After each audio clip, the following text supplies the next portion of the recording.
La Iglesia gravita en la vida social del Estado de México. La pregunta es, ¿cuál va a ser su papel en las elecciones del 4 de junio? ¿Qué rol ha jugado en la vida política y social en la entidad? ¿Se inclinará por alguna de las candidatas? La postura de la Iglesia Católica en las elecciones mexiquenses, nuestro tema aquí en Sacro y Profano. Los católicos en el Estado de México son más de 12 millones, que representan el 86%. La estructura de la Iglesia tiene 2 arquidiócesis, Toluca y Tlalnepantla, y 10 diócesis en el territorio mexiquense. A propósito del proceso electoral, el 30 de abril, los obispos publicaron un mensaje invitando a votar el 4 de junio. Los obispos no desaprovecharon la oportunidad para introducir su agenda al expresar: participemos sufragando nuestro voto razonado, libre y secreto, conociendo lo que las candidatas piensan acerca de la vida, la familia y la libertad religiosa, de manera que sean garantizados nuestros derechos, valores y libertades, y que sus propuestas sean afines a la luz del Evangelio y de la doctrina social de la Iglesia. Los obispos tienen claro que ambas candidatas tienen una raigambre católica. Sin embargo, en las campañas y entrevistas mediáticas, las candidatas han sido cautas en estos temas. Ambas candidatas han tenido contactos con la jerarquía eclesiástica. La maestra Delfina, al frente de la SEP, tuvo tratos con los obispos y con la Unión Nacional de Padres de Familia de Corte Provida. Por su parte, Alejandra del Moral, en sus diferentes cargos, ha tenido contacto con el clero mexiquense. Siendo secretaria de Desarrollo, asistió a la asunción del nuevo arzobispo de Toluca, Monseñor Raúl Gómez González. Buenas noches, bienvenidos a Sacro y Profano. La Iglesia Católica tiene también entre telones intereses en este proceso electoral. La idea es cómo entender la Iglesia Católica en un proceso electoral tan importante que no solamente marca la vida del país, sino el Estado de México, sino del país entero. Y para poder entender lo que pasa con la Iglesia Católica y las elecciones, doy la bienvenida a Francisco Cruz, periodista y escritor, y también de Diana Mancilla, directora del portal Digital Mex, ambos con una larguísima trayectoria y conocimiento del Estado de México. Francisco Cruz, gracias por estar acá en Sacro y Profano. ¿Cómo calificas el papel de la Iglesia Católica y de la jerarquía en este proceso electoral que va a culminar el 4 de junio en el Estado de México? Bueno, tiene una participación muy activa. El decálogo, el comunicado firmado por los 13 obispos el 30 de abril pasado es claramente una invitación a votar por Alejandra del Moral Vela. Sí, es el color mismo del comunicado rosa, nos indica que hay una marea rosa, pero no solo eso, están invitando a sufragar por un voto razonado, libre, secreto, ciertamente, conociendo a las candidatas y plasmando lo que ellas opinan, quienes defiendan la vida, la familia y la libertad religiosa. Y curiosamente, en esos días se difundió el pensamiento y el programa de trabajo de Alejandra del Moral Vela, que incluye la defensa de la vida a partir de la concepción, el rechazo al aborto y 0 cuestionamientos sobre la comunidad LGBTTIQ+. Así que una participación abierta, directa, invitando a votar por una candidata, la candidata de la Marea Rosa. Y el comunicado es muy claro en sus primeros párrafos. Diana, bienvenida a Sacro y Profano. La pregunta que quiero hacerte es, ¿cómo juzgas, cómo calificas la presencia de la Iglesia Católica en este proceso electoral? Gracias, Bernardo. Mira, quizá no sean tan claros los indicios, porque como que la Iglesia siempre ha sido un tanto discreta en esos temas. Pudo haber mandado un mensaje a través de los obispos, pero es un mensaje general. Pero todos sabemos que la Iglesia Católica siempre interviene, siempre presiona, siempre se mete con los políticos, con los partidos, o para ver por dónde ir, hacia dónde dirigir los rumbos del Estado de México. No hay nada sin que la Iglesia Católica no esté inmiscuida. O sea, podemos hablar desde la aprobación de iniciativas, por ejemplo, para avalar el matrimonio igualitario. O sea, costó mucho trabajo hacerlo. Ya está aprobado en el Estado de México, pero costó muchísimo trabajo por la oposición de la Iglesia Católica. Hoy en los procesos electorales, aunque ha sido discreta, o sea, siempre ha dirigido de alguna manera la voluntad de los feligreses. Pero no solo la Iglesia Católica, o sea, estamos hablando también de la Iglesia Evangelista, que también tiene un gran poder aquí en el Estado de México, tiene una gran presencia en el Estado de México. Simplemente recordemos aquella ocasión que después de que un grupo de chicos de un Cebetis fue a un evento de Alejandra del Moral y que tuvo, o sea, de inmediato salió a dar una conferencia de prensa. ¿Por qué los evangelistas? O sea, ahí es donde nos damos cuenta que, por supuesto, interviene la iglesia, no solo la católica, sino la evangelista también, y quizá otras, en los rumbos de esta elección de gobernadora. Bueno, como usted puede ver, es una relación compleja. Hay muchos intereses que están en juego y debemos tener claro que la iglesia, la jerarquía sobre todo, en momentos culminantes como estos procesos electorales, sabe insertar muy bien sus demandas, su agenda, sus solicitudes y las sabe negociar de manera muy astuta. Por lo tanto, no es de extrañar que en este momento la jerarquía católica en el proceso electoral esté también insertando una agenda propia que entra muy bien en el momento de mayor debilidad de la clase política. Vamos a un corte. Nuestro tema es el papel de la Iglesia Católica en estas elecciones del Estado de México. Usted está en Sacro y Profano.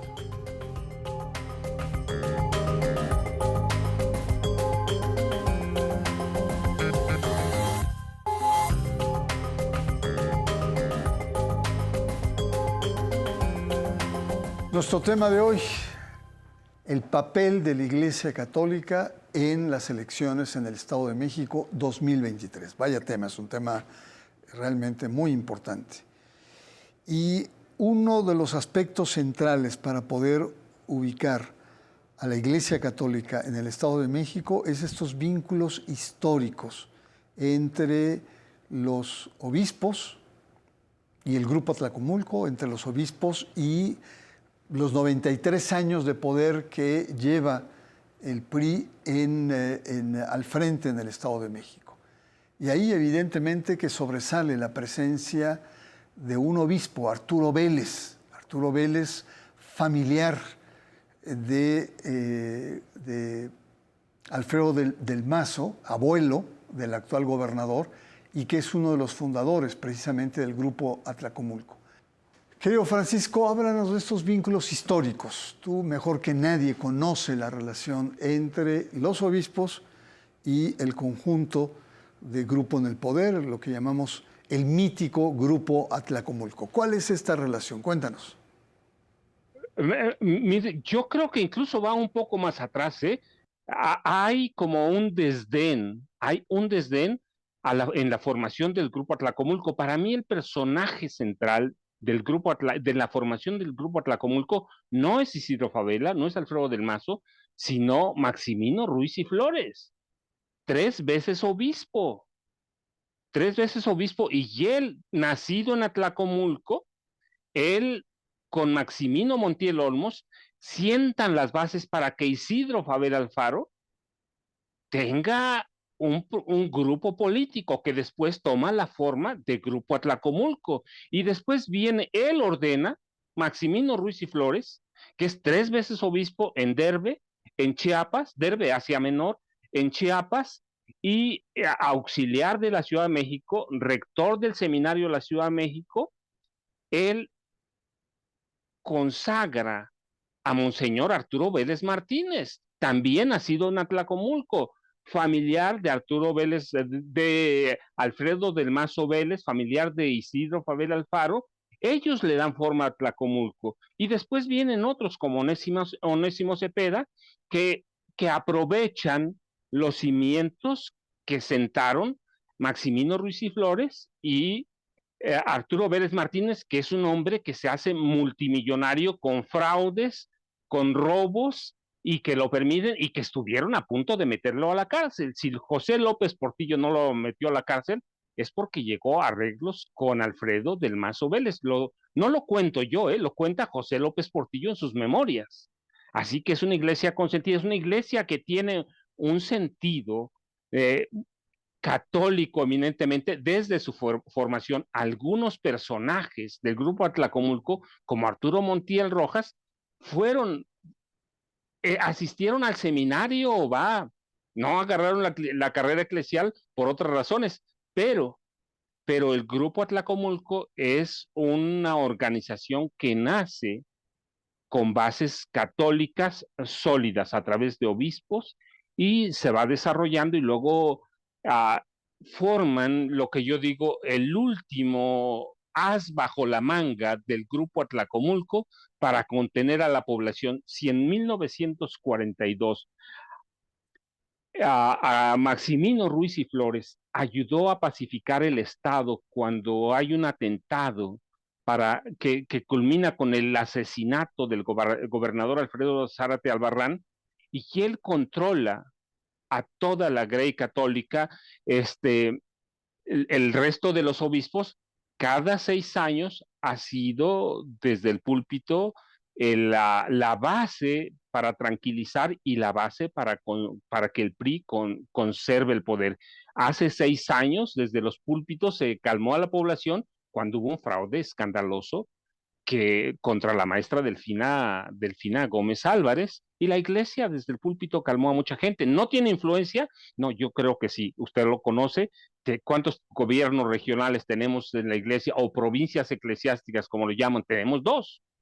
Sí, Tlalnepantla y Toluca. Tenemos, ¿cuántas? 9 diócesis, 8.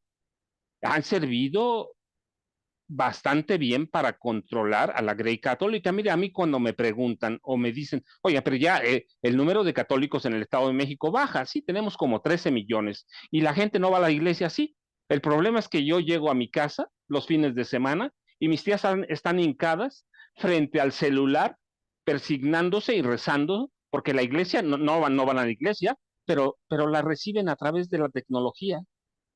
Y si no, están hincadas frente a la televisión. Así que la iglesia juega un papel fundamental para llamar a votar y votar por el Partido Revolucionario Institucional. Punto.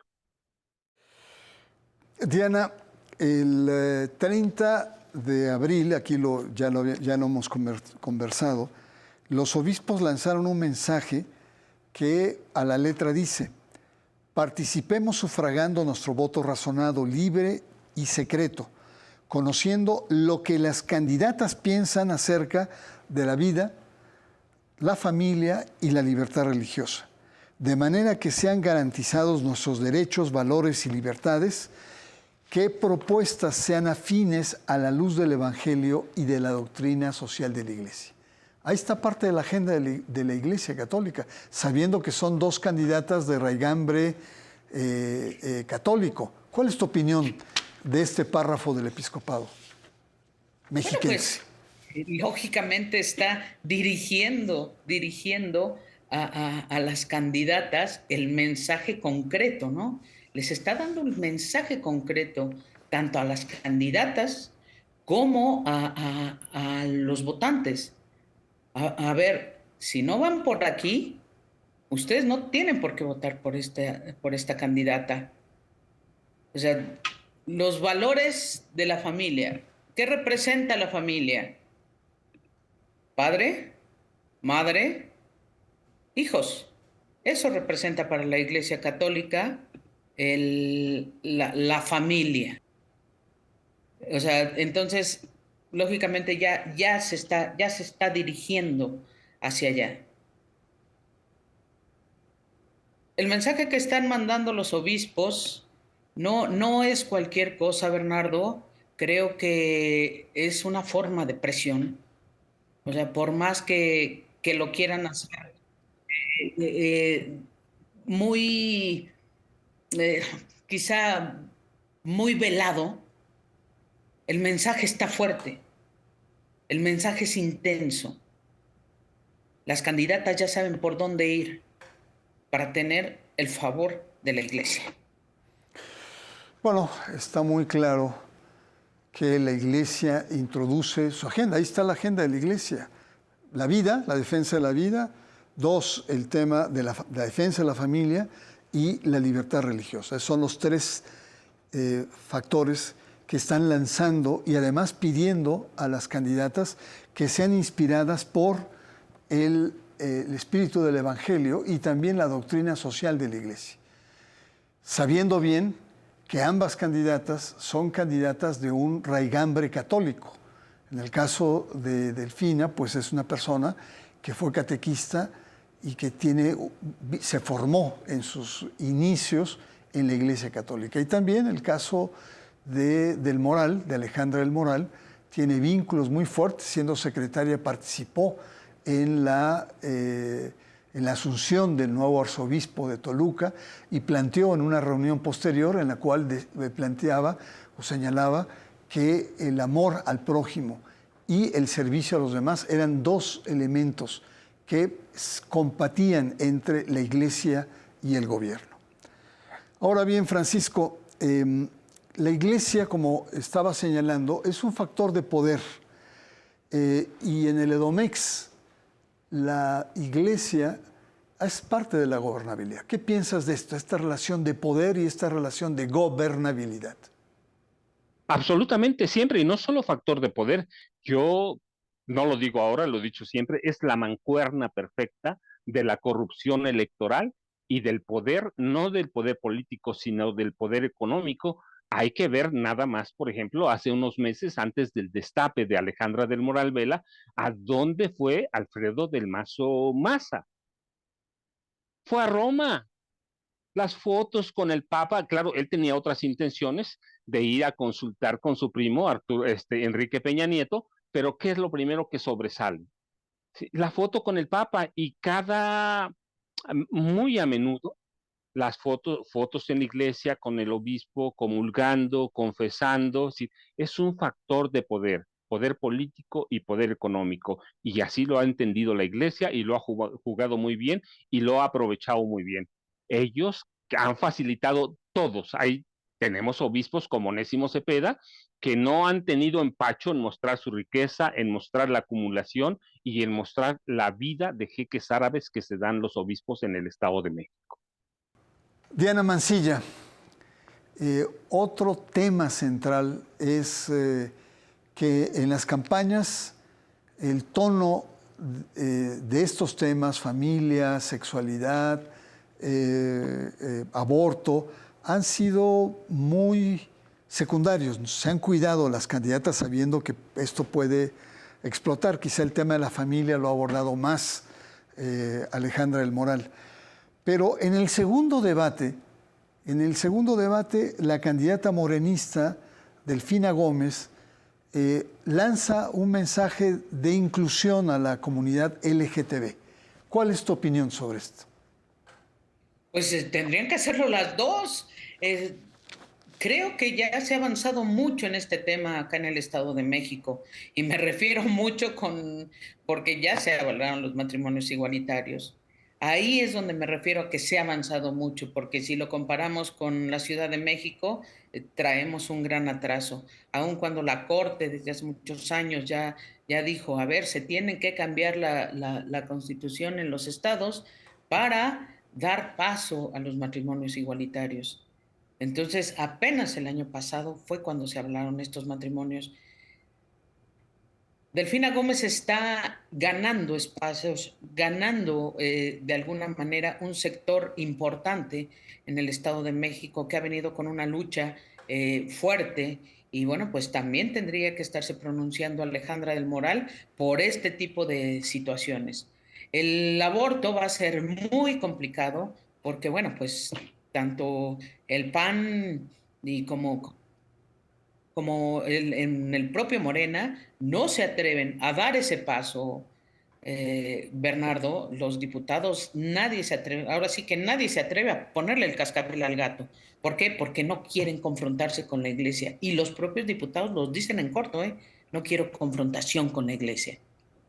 Bueno, estamos conociendo diferentes aristas de la presencia, el peso, la trayectoria e incidencia de la Iglesia Católica, sobre todo en un momento tan crucial como es el proceso electoral. Vamos a un corte y regresamos. Usted está en Sacro y Profano.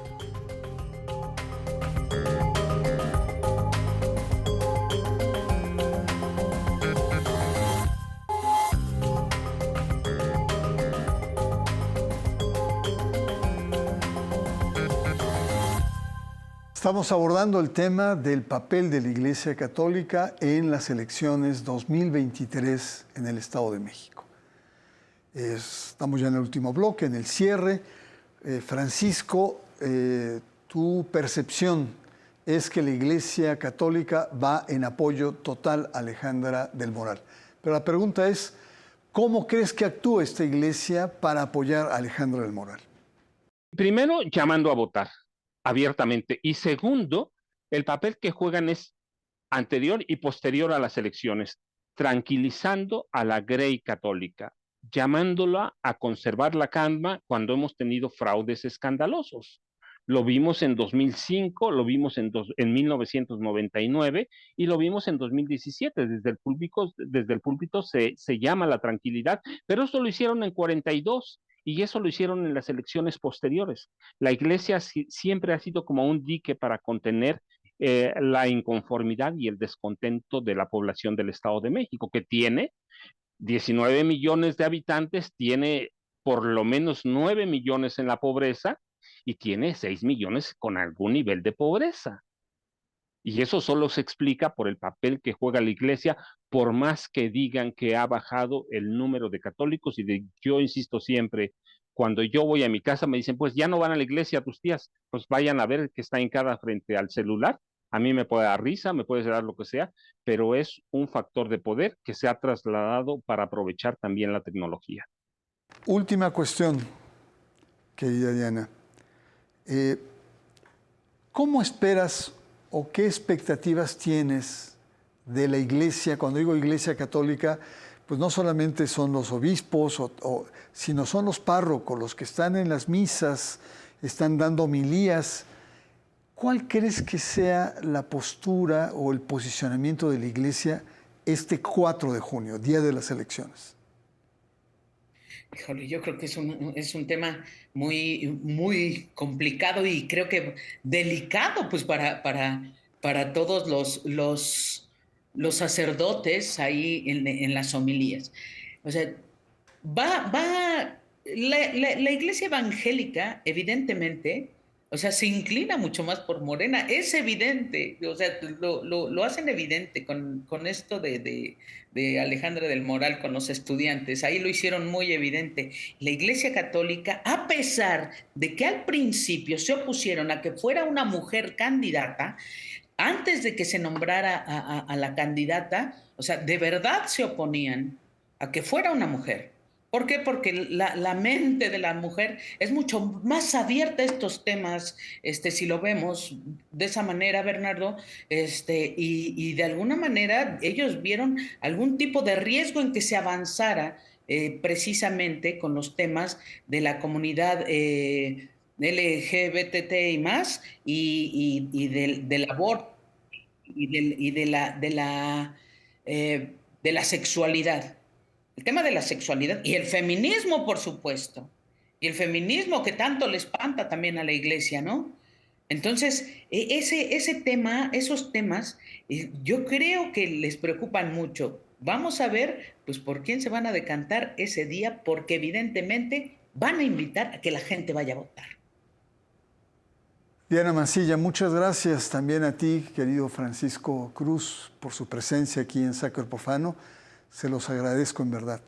Y bueno, ustedes han visto cómo está el panorama general de la Iglesia en este proceso electoral. Lo importante es que hay mucho en juego, no solamente está en juego intereses económicos, políticos, sociales, hasta culturales, sino también hay intereses religiosos, sea evangélicos, sea católicos, pero todos tienen un interés en este proceso electoral que va a culminar este 4 de junio. Soy Bernardo Barranco y le espero la próxima semana aquí en Sacro y Profano.